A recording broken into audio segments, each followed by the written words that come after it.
explained. Just do it for the right reason. Now, in the process of hiring, we didn't have any big, we have one item that we look at, and if somebody is really low on that item, we say, we know it's not going to be a fit. But if we have somebody with other strong characteristics and they're younger, we'll identify what the issue is, and then we'll go to work on it. But it doesn't always work.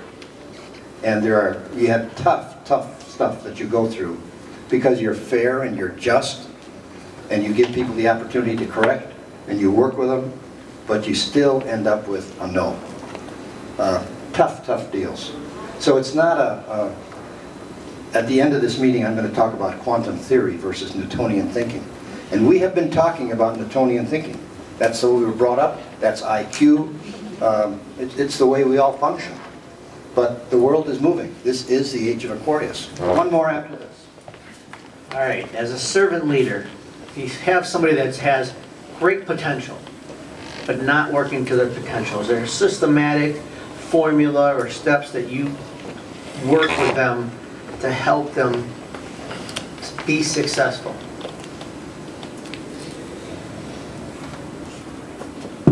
I don't think that there's a systematic way, but I do think it's really helping them to understand, as you were talking, really helping them, that first principle in some of the literature is about self-awareness, helping them to understand that and feel some confidence within that and take some risk. So I even look at the team that Al has, and there was such great potential to have them move into that leadership role because they were used to Al being the leader, and helping them to feel that confidence within that and creating an environment where there could be some risk-taking, and it wasn't that they felt like they could take that risk to be that leader, and then if they didn't do spectacular the first time out, that they would be punished. And creating that environment of the whole team to help nurture that true potential. I would add to that, first look in the mirror, then look to others. Last question. Yeah, I got a question for you. In your makeup of your team, what is their criteria? Does it have to be a servant leadership-based criteria to come on board with your team, or how do you select that team for that leadership group that you work with? Well, the group in Asia I largely inherited, so I didn't have a whole lot of selection process with that. But I would say one of the great things about working for the company that I do is that the values are very strong within the company. And so as other speakers have commented, I'm not a scientist, so I forget if it's the white blood cells that surround the red ones, or which are the good ones? The white ones are the good ones, so they surround the red. So when we've misfired, it happens actually pretty quickly. And we've recognized through our mistakes, if you will, what capabilities and what types of personalities work well within our company. And we don't dub it servant leadership. We don't ask people when they come in the door for an interview, are you a servant leader? But the qualities that we look for would be all the qualities that we've talked about here. And so I think that that's very important to us. And again, one of the things that we're trying to grow as a company on is not only the recruits that we bring in the door, but are we rewarding the right behaviors within our existing leadership team, and are we promoting those behaviors to make a future difference? Excellent. Thank you, panelists. What a rich, diverse input you've given us. And now we go to a significant portion of the meeting. At your tables, discuss what you've learned and synthesize it. And from each table, we're going to ask what you've learned, and we're going to put it up here and make it available to those that didn't attend. Let's go by table. Let's start at the back.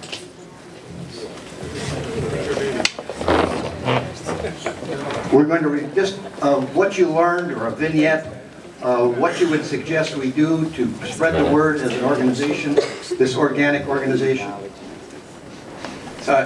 I'm David McKinney with Public Allies. I think a few themes came out of our short discussion. It actually started with folks around our table wanting to learn more about these Thursday morning meetings. And I asked the question, does anyone from government ever come to these meetings? And right, we got a couple of chuckles. And I think we got a couple of chuckles because we've been taught that the public service field is the place where servant leadership should be happening. And yet, ironically, it's the place where we don't see a lot of it happening. We don't feel a whole lot of trust in that our elected officials and government service is truly working on our behalf. And Dan, in his wisdom, responded with, let's remember that servant leadership starts with self. And it really is about understanding the places where you have influence over others, and your influence comes through empathy and authenticity and being in service to others. And actually wanted to appreciate Jim for sharing, kind of being vulnerable and sharing that it doesn't necessarily come naturally. It's a muscle that has to be built and has to be practiced, so that would probably be the last thing. Thank you. Thank you. At this table, who's going to do it? I'll be well, I think we spent quite a bit of time just talking about the challenges when servant leadership doesn't start at the top, and what do you do if an organization at the very highest levels if the leadership doesn't seem to get the importance of it, and how difficult it is then to have a massive cultural shift. But I would agree that it starts one person at a time. We were also reflecting on some of the earlier conversations about this generation, and sort of opining on the fact that we feel that the millennial generation in many ways is helping if there is a resurgence in servant leadership, and we think there is, so that's a good thing. I think it's partly because I think this generation, when they're employed, they really want to be in workplaces where their own development is focused on, and so that I think that we think on an optimistic level that may really help shift more companies to think about, if for no other reason but the practical reason, that the younger generation wants to work in places that really are servant-led, even if they're not using that language. So I think those were some of our main thoughts. Thank you, Mary.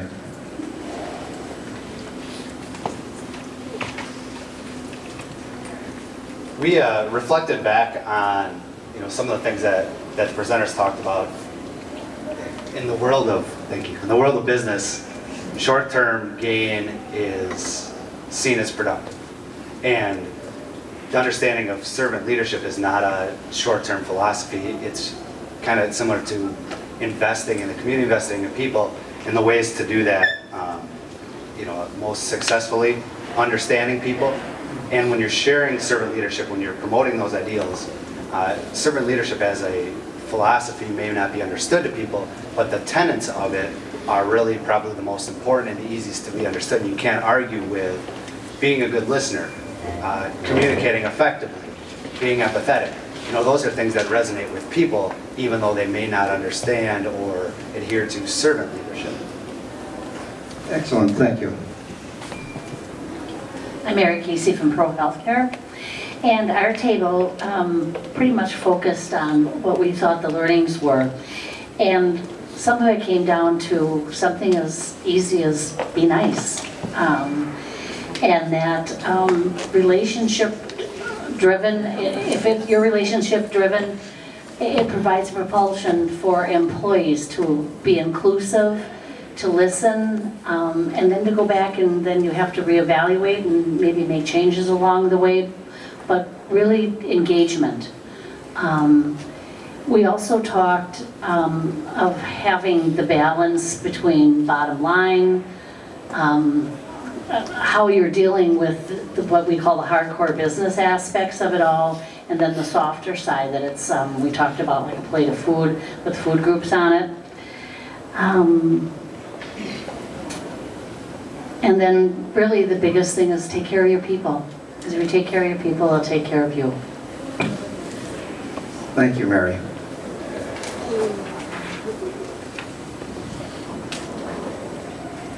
My name is Chad Ely, and our group had some interesting things that we brought up. One being, how do we implement this day in and day out? And I would say first thing is props to Dan for putting together this Thursday morning group that meets at servant leadership. You want to be around like-minded people, and that's a great place to continue the conversation so that when your cup is leaking, you can fill it up. And one of the things that might have been missed, possibly, which I thought was really key, was Dr. Kelly's point about reflective time, taking that reflective time basically in the middle of possibly the chaos of what's going on, and just step back and take a look at the whole picture. And the other thing, when we were talking, Rick at our table brought up, everybody needs two things. First being direction, and the other being support. So you might want to take a step back and look and see, are we supporting and what direction are we headed? Thank you, Chad. We talked about the changes that have occurred over time. I've been in the industry for 60 years, working in both the paternalistic environment and now into the more sharing environment in servant leadership. And I think there's a delicate balance between how involved you get in the life of the employees. You can't get too invasive these days, but yet you can show that you care. And I think that the thing that struck us in our conversation, there's a basic rule, just be kind to one another. I think some famous person said that at one time. And I think that's such a basic principle in servant leadership, is that we're trying to be kind, showing love and compassion and all that. And it makes such a difference, I think, with the young people today. They're looking for that, they need that, and I think and it's a human, I think, characteristic of wanting to be cared for. And so that's what we're really talking about in servant leadership, that we're building people up, whether they are an employee or a potential competitor someday, or potentially your boss someday. You never know where that's going to go. But to have that relationship building attitude is critical, and that's what servant leadership is really all about. Thank you, Ryan. Okay, so some of the things that our table talked about are how a culture that's not maintained within an organization can end up failing or resulting in staff turnover, or even if you know, maybe an organization or a company as a whole has a culture of servant leadership, and one with some very awesome core values. Within that organization, if there's a division or a level where those core values are not being implemented, or that servant leadership culture is not being practiced, even that can result in staff turnover or dissatisfaction of somebody in that department. Which can overall affect the organization and cause a lack of fulfillment for some of the employees. We also talked about not dictating. So all of us can get very busy with the day-to-day things that we have to take care of. So part of being a servant leader is getting in there, making time to get your hands dirty and lead by example, rather than just laying it out on a piece of paper and saying, here's what you're responsible for, here's what you need to accomplish today. And then finally, we talked about engaging young people in the discussion. So if you have people at different organizations or companies who are asking questions like we were talking about, where, you know, how do you practice random acts of kindness on a daily basis? And if you're not going to hire those individuals who can't answer that question, you have to make sure that you're engaging the younger population or college students, such as those here at MSOE, and saying, okay,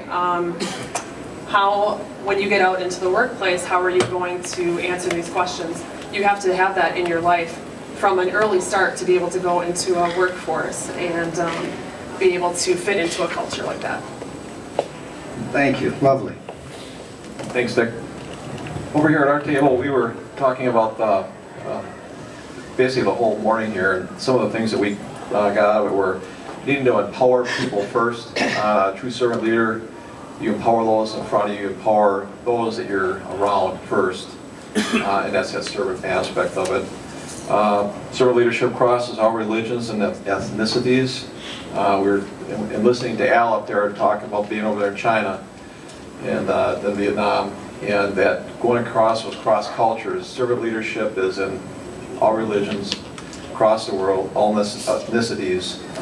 So it's not just here in the United States, it's everywhere you find it around the world, so we saw that. Requires personal interaction. We talked about we have to get away from those emails and all the electronics of today, that we've lost that personal interaction where we can in fact serve one another. So we need to be cautious of how we use that electronics today. And the needing to be authentic. Tom sat at our table, and one of the things Tom brought up and he said is, this is his quote, "It's dangerous when it's in your vocabulary and not in your heart." So that's for Tom up there, and I'd like to thank him for that quote. So, and it's very genuine, and people can have to see it. It has to be authentic. When they don't see it, it's not your heart. It's really hard to follow. So it's dangerous when you're professing it and not following it through. So that's what we think. Thank you, Mike. Good morning, John Calderon with Frederick Hospital.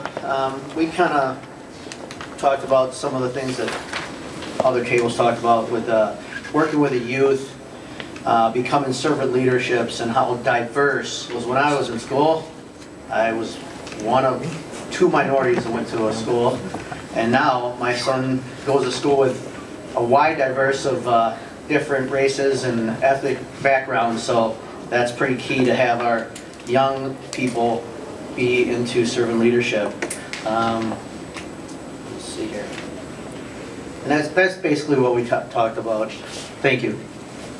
Excellent, John.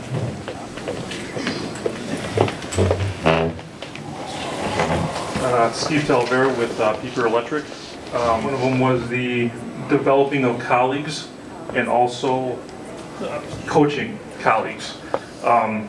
Just as far as me being new in the management level, it also has a lot to do with just everyday learning from each other and getting each other on the same level as far as the team environment goes. Thank you. Thank you, Steve.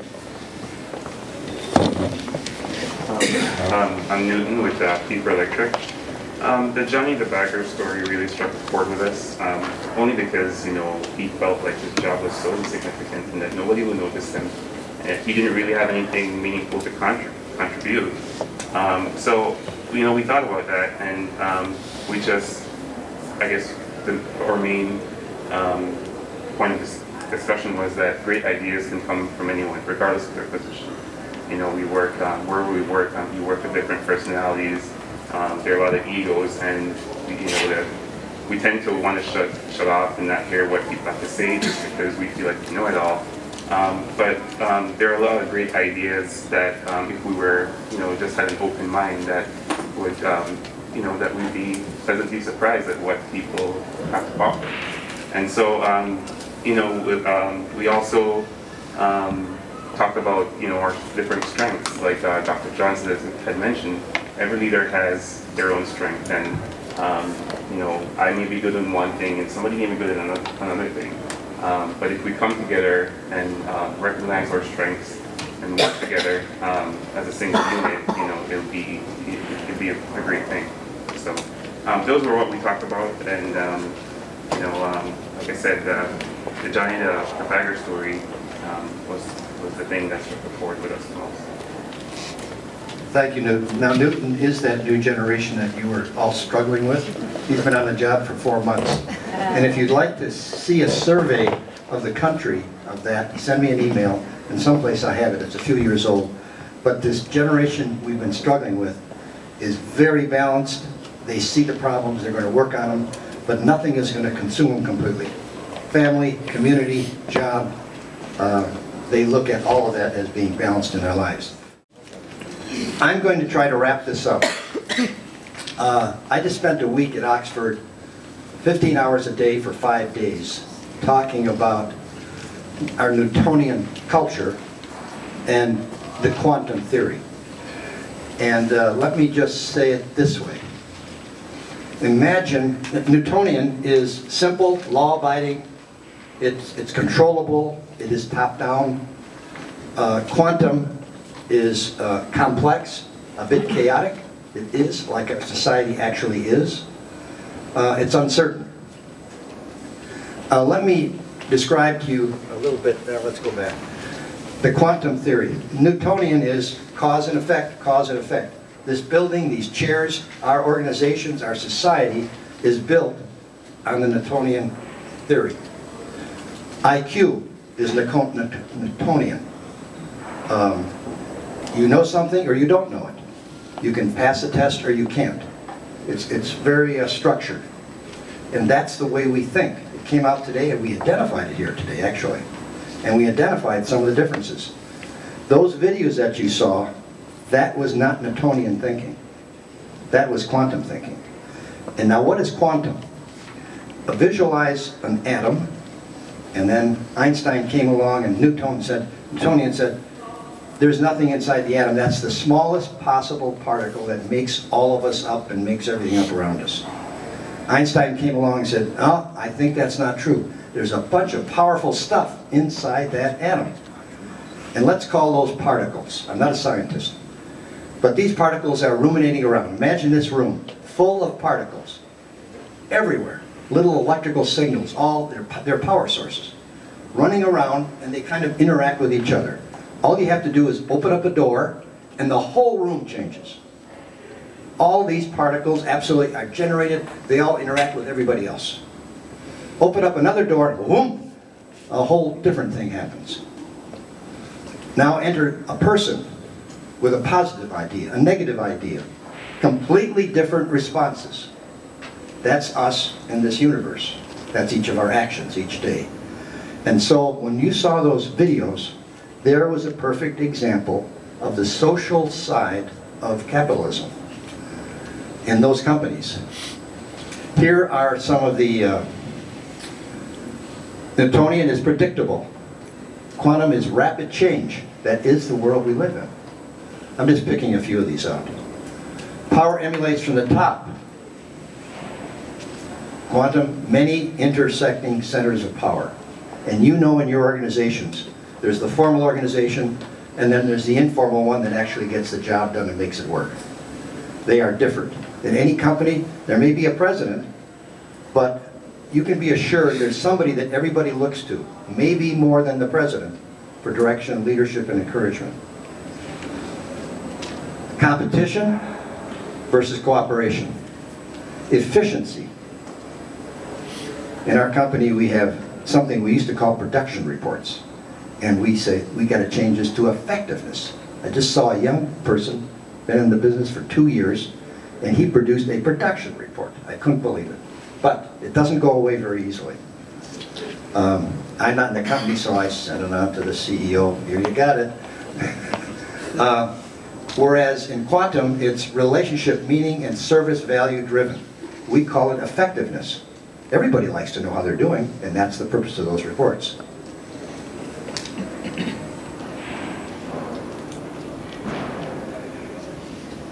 Donna Zohr wrote a book called, and I will show it to you in a minute, Spiritual Capital, not faith-based. This is about, capitalism, which is collecting wealth, make the pile bigger. I got a bigger pile than you. And she has proven through physics that all the other connecting parts of our society are equally important. And if capitalism is to survive, they have to invest in all the things around them. Now, good corporations have always done that. And good corporations last, they have sustainability, because they're connected to the whole universe. I'm not going to try to explain more of that because of the time. I hope you got it. I see a couple of faces that have it, but that's adequate. In the world, number one, this is Google Analytics, number one inquiries about servant leadership is the Philippines. Number two is Singapore. Number three is Europe. And number four is the United States. So you know intuitively there's some evidence of being number four. So we have lots of opportunity. This is a platform for a local movement. We're seeding the future. World comes together here, in this room. Here are companies. Johnsonville is international, PPC Partners, it's 2 regional operations. All the rest of these companies are conspicuously, overtly, and covertly servant-led companies. So it works.